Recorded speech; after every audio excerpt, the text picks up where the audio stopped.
Hello students, welcome to Pharmacy Notes by US.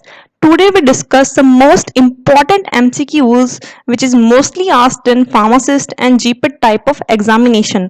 So let's start.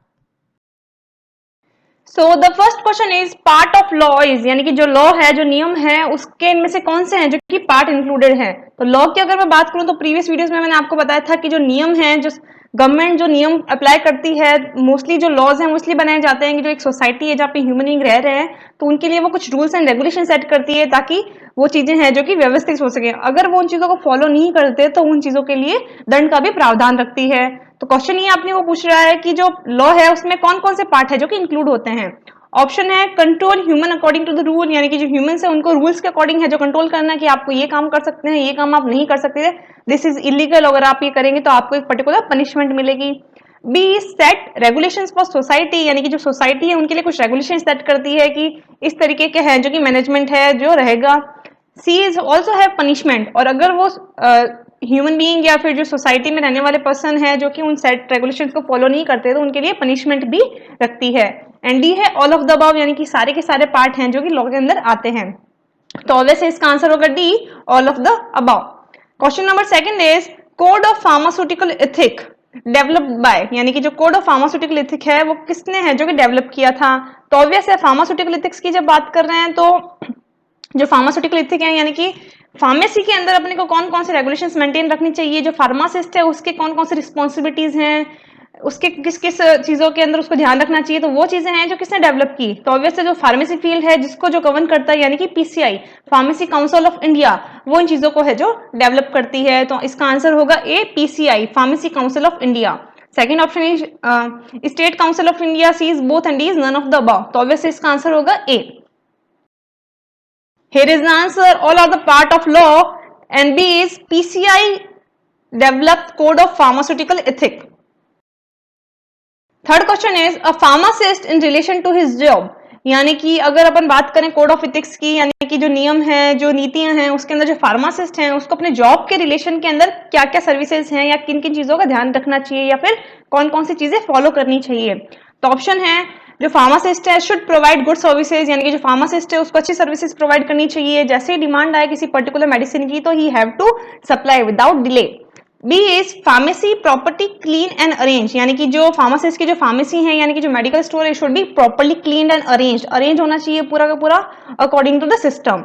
C is must not discuss merits demerits of a drug to the patient, साथ ही साथ जो pharmacist है उसके पास जो prescription आता है डॉक्टर का तो वो कौन सी मेडिसिन है उसकी क्या मेरिट्स हैं क्या डीमेरिट्स हैं उसके क्या डिसएडवांटेजेस हैं उसका थेरेपेटिक एक्शन क्या है, ये सारी की सारी चीजें उन्हें अपनी तरीके से गोपनीय रखनी चाहिए, पेशेंट के साथ डिस्कस नहीं करनी चाहिए। पेशेंट को एक तरीके से अपन ये कह सकते हैं कि डराना नहीं चाहिए या फिर उनका माइंड है जो अल्टर नहीं करना चाहिए। And D is all of the about यानी कि सारे के सारे जो रिलेशंस हैं जॉब करते समय फार्मासिस्ट को ध्यान रखने चाहिए। तो ऑब्वियसली इसका आंसर होगा D, all of the about.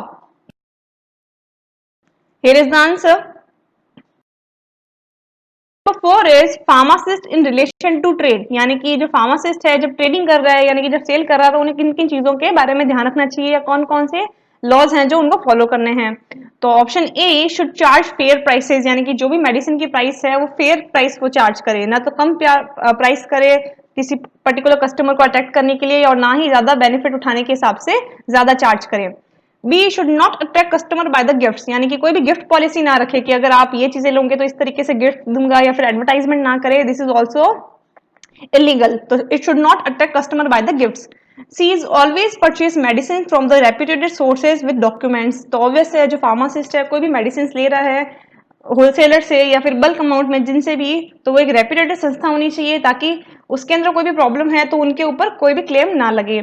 And D all of the about यानी कि जो सारे के सारे रिलेशंस हैं जो फार्मासिस्ट को ट्रेडिंग के समय ध्यान रखने चाहिए। तो ऑब्वियसली इसका आंसर भी होगा all of the above. Is the answer. Question number 5 is pharmacist in relation to medical profession यानी कि जो फार्मासिस्ट है उसका रिलेशन मेडिकल प्रोफेशनल से किस तरीके से होना चाहिए। तो फर्स्ट इज प्रोफेशनल लिमिटेशन यानी कि जो फार्मासिस्ट है उसको अपने रोल पता रहने चाहिए, साथ ही साथ मेडिकल प्रोफेशनल जो पर्सन है या मेडिकल रिप्रेजेंटेटिव है उनके साथ उनकी कितनी डीलिंग होनी चाहिए वो भी एक पर्टिकुलर लिमिट तक उनको पता होनी चाहिए। B is clandestine arrangement, clandestine arrangement means की गुप्त जो अरेंजमेंट है जैसे कि कोई भी फार्मासिस्ट है रिटेल फार्मासिस्ट है उसने कोई भी मेडिकल प्रोफेशनल यानी कि जो रजिस्टर्ड मेडिकल प्रैक्टिशनर है उनके साथ कोई अरेंजमेंट कर लिया जो कि गुप्त है, क्लैंडस्टाइन है, कि भाई अगर आप मेरे शॉप पे अवेलेबल माल को ज़्यादा सप्लाई करोगे या उस तरीके की मेडिसिन को ज़्यादा लिखोगे तो मैं आपको 50% मार्जिन दूंगा या फिर कुछ अमाउंट दूंगा। तो इस तरीके की अरेंजमेंट है जो कि फार्मासिस्ट को नहीं करने चाहिए। C is licence with public. Licence mean यानी कि जो एक लिंक है बीच में, जैसे कि जो मेडिकल रिप्रेजेंटेटिव है और जो पेशेंट है उसके बीच को जो लिंक है वो है फार्मासिस्ट। तो फार्मासिस्ट को डॉक्टर्स क्या राइट नाउ प्रिस्क्राइब कर रहे हैं, लेटेस्ट जो मॉडिफिकेशंस हैं मेडिसिन में, ट्रीटमेंट में, वो क्या है, साथ ही साथ पेशेंट को क्या पसंद है, इन सारी की सारी चीज़ों को है जो ध्यान रखना चाहिए और अपने आप को भी अपडेट करना चाहिए। D is all of the above, यानी कि ये सारी की सारी चीजें तो ऑब्वियस है जो मेडिकल प्रोफेशनल्स के साथ जो रिलेशन है ये सारी की सारी चीजें हैं इस फार्मासिस्ट को जो फॉलो करनी चाहिए। तो आंसर होगा इसका D, all of the above. फिर अगर अपन बात करें क्वेश्चन नंबर 6 की, तो क्वेश्चन नंबर 6 अपने को पूछ रहा है pharmacist in relation to his profession, यानी कि जो फार्मासिस्ट हैं अपने प्रोफेशन के हिसाब से उनका क्या कर्तव्य रहता है या क्या रिलेशंस रहते हैं। तो first is pharmacist vigilance. Vigilance यानी कि जागरूकता। तो ऑब्वियस जो फार्मासिस्ट है उसको अपने फील्ड के प्रति क्या रिसर्च हो रही है, कौन कौन सी मेडिसिन आ रही है, क्या साइड इफेक्ट कम हुए हैं, उस हिसाब से भी उसको जागरूकता रखनी चाहिए।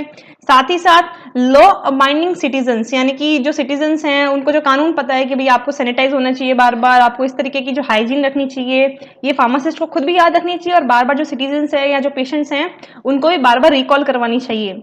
C is decorum and propriety, यानी कि जो जिस जगह पे वो है, जिस जगह पे उसकी शॉप है वहां पे डेकोरम मेंटेन हो, साथ ही साथ प्रोप्राइटरी का भी ध्यान रखना चाहिए।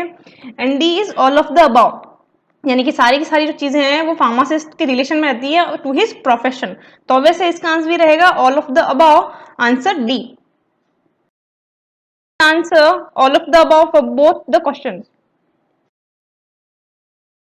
Hope you understand and enjoy the video. Please like, share and subscribe. Thank you.